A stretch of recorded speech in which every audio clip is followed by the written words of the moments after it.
RGH Realty #1 Inc.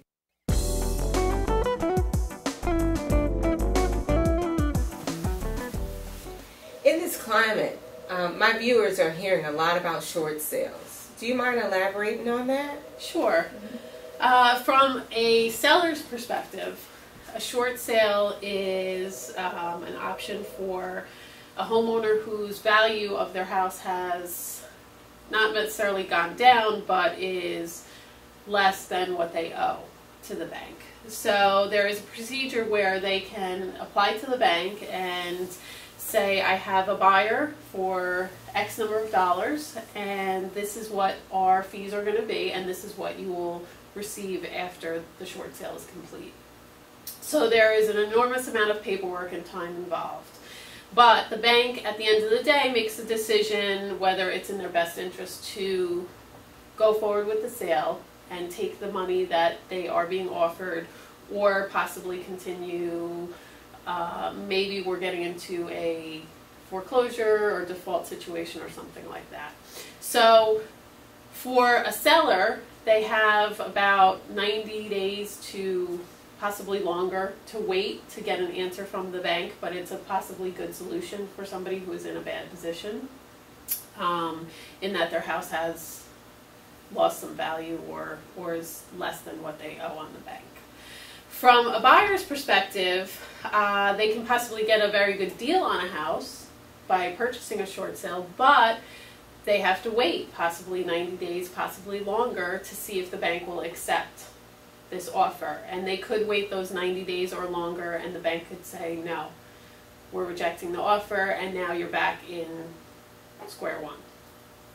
So they are good options, but they just take a lot of time and patience. What about REO properties? Do you find that they're in the same category? Because people get confused when they see REO or bank-owned. Right. Well, an REO, which is a real estate-owned property from a bank, is a quicker transaction. The time frames are very short, maybe a month at the most. So the banks want the buyer to be ready, willing, able, and on the ball. But they are definite deals if the loan goes through. So it's not a matter of waiting, 60 days, 90 days, 180 days for a bank to make a decision whether they're going to approve the sale. The bank is going to sell it to you. It's just a matter of whether the buyer can get their loan together quick enough to get the property sold and to close on the title.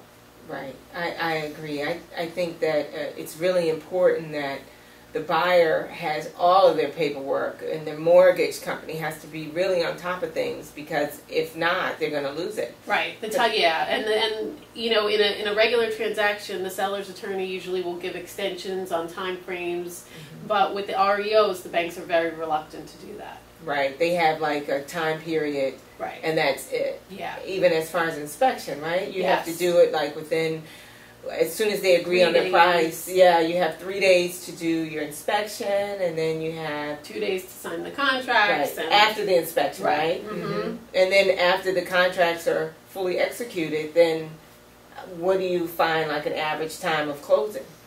30 days at the most. Usually I tell clients that the general rule is the bank wants to close in whatever month they have in their mind that they want to close. So if they say the contract closing date is June 15th, they'll probably extend it to the end of June, but after that they're going to give major resistance, and they might try to impose penalties. Okay. So that's usually what I say, because the banks have, in their mind, they want to write the loan off certain months. So they say, okay, we want to write all these loans off for the month of June. If we get it closed in June, fine. If it goes into the next month, let's say July, well, now we want some more money. We want to impose some penalties, because now we have to wait a whole nother month to write it off our books. So that's really their end game, is to just get it off their books as quickly as they can. Okay, great. Thanks. RGH Realty #1 Inc.